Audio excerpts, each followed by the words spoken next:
Imagine running into an old friend, only to find out he died a year ago. That's exactly what happened to me.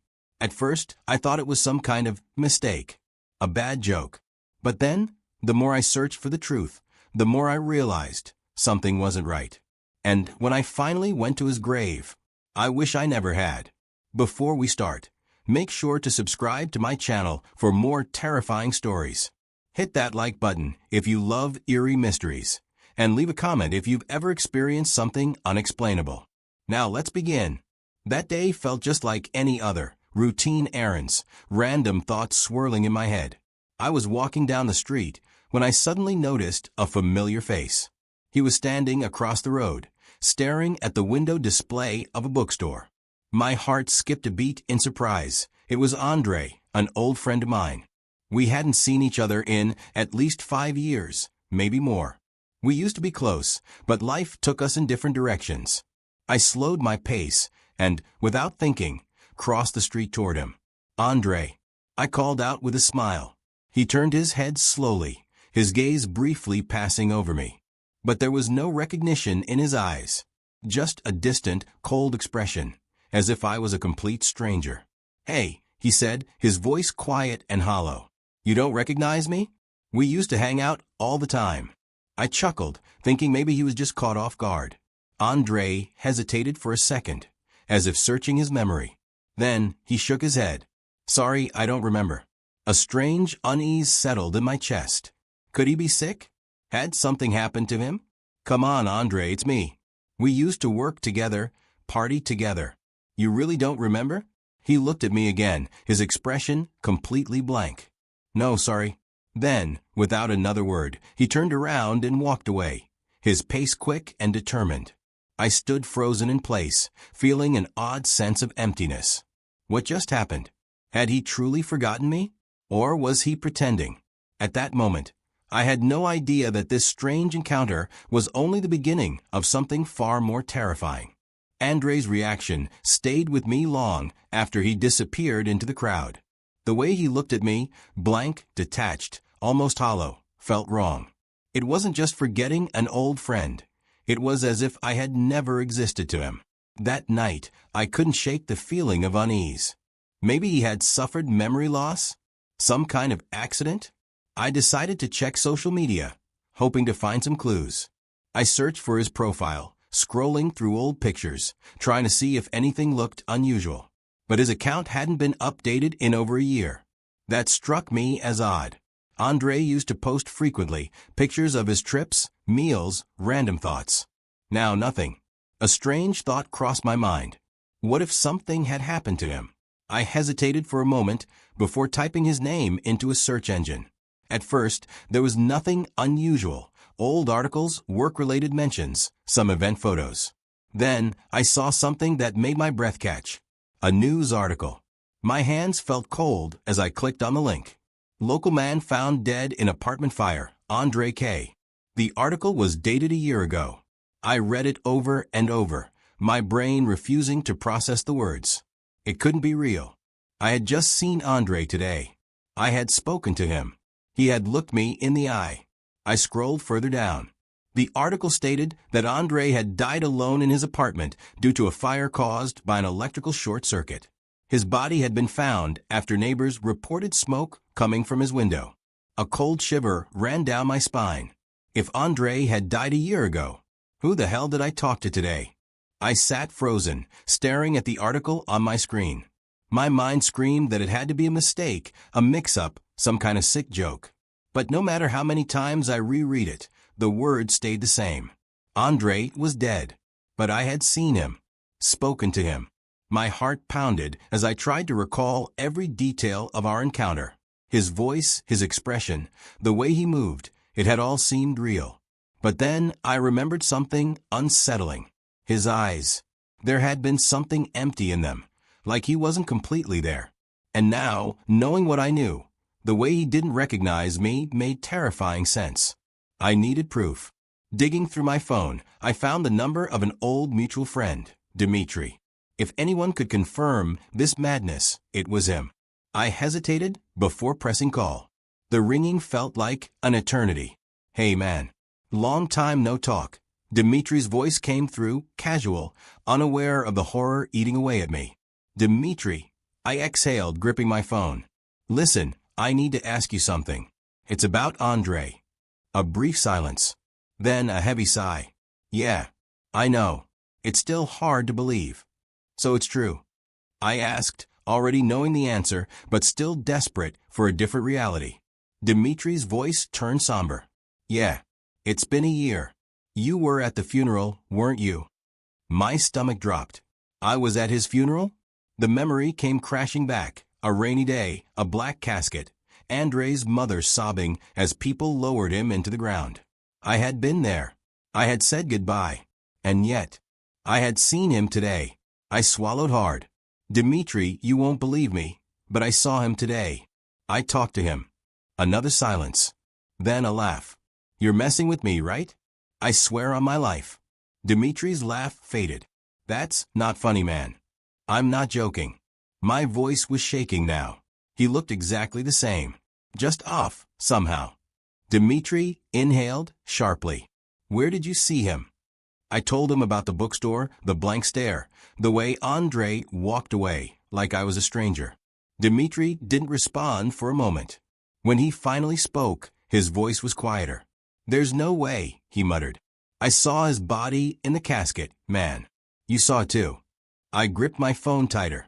Then tell me how I just spoke to him today. Dimitri didn't answer. Then, finally, he said something that made my blood run cold.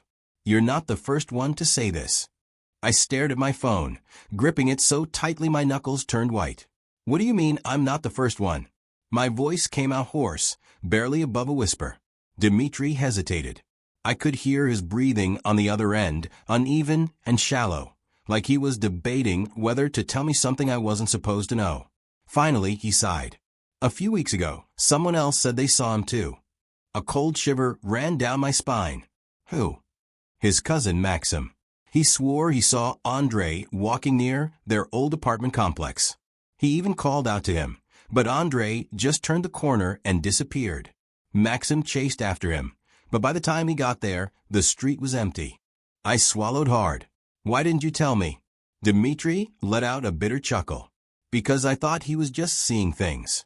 You know how grief messes with people's heads. I figured he was just hoping too much. But now I've seen him too.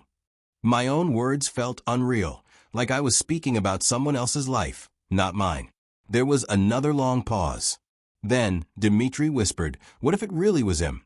I should have shut the thought down immediately. Andre was dead. There was no logical explanation for what I saw. Maybe Maxim and I were both imagining things. Maybe it was just a guy who looked eerily similar. But deep down, I knew that wasn't true. Because when I saw Andre, something inside me screamed that it was him. And yet it wasn't. I took a deep breath. We need to find out what's going on. Dimitri hesitated. How? I didn't have an answer. My thoughts raced, trying to grasp something, anything, that could make sense of this. Then it hit me. The cemetery. What? Andre's grave. We go there. Tonight. Dimitri exhaled sharply. You think his grave is, what? Empty. I didn't know what I was expecting to find. Maybe just standing there, seeing his name carved in stone, would snap me back to reality. Maybe I'd be able to convince myself it really was just a coincidence. Or maybe I'd find something worse. Dimitri cursed under his breath. This is insane. I need to see it with my own eyes, I said, voice firm. You don't have to come. A few seconds of silence. Then, reluctantly, he muttered, I'll be there. The cemetery felt different at night. The usual peaceful stillness of the place had turned into something suffocating, watchful. The dim glow of distant streetlights barely reached beyond the rusting iron gates. Gravestones stretched into the darkness like silent witnesses, their inscriptions faded, their presence heavy. Dimitri and I stood at the entrance, staring into the sea of shadows. This is the worst idea you've ever had, he muttered. I didn't respond. Instead, I took a deep breath and stepped forward. We navigated through the rows of graves, our footsteps crunching against the cold, damp earth. The deeper we went, the more the night seemed to press in around us. Every shifting leaf, every distant hoot of an owl, made my skin crawl. Then, at the farthest edge of the cemetery, we found it. Andrei's grave. A lump formed in my throat as I stared at the polished stone, his name etched in perfect precision. The flowers someone had left were beginning to wilt, their once vibrant colors dull under the moonlight. Dmitri let out a slow breath. See? He's buried. He's dead. Whatever you saw, it wasn't him. I wanted to believe him. I needed to believe him. But then my eyes caught something. The dirt. It looked disturbed, like it had been moved. A pit formed in my stomach. I turned to Dmitri, my voice barely steady. "The ground," I whispered. "It's not settled."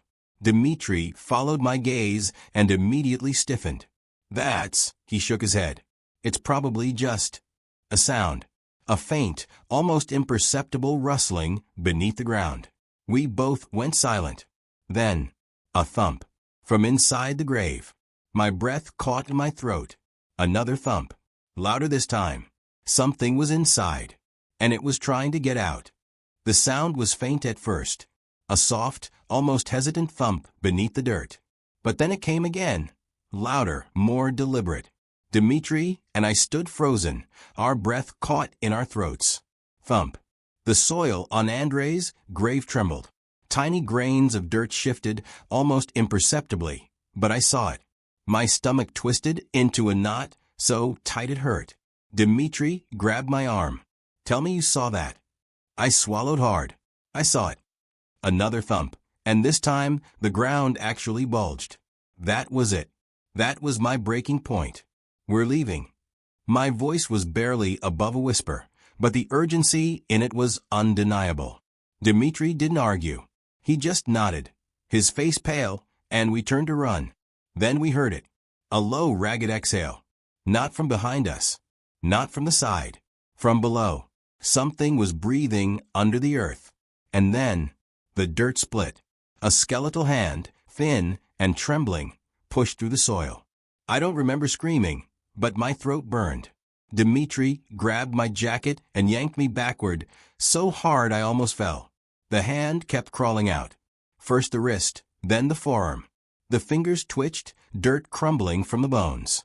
And then, a face. Or something like a face.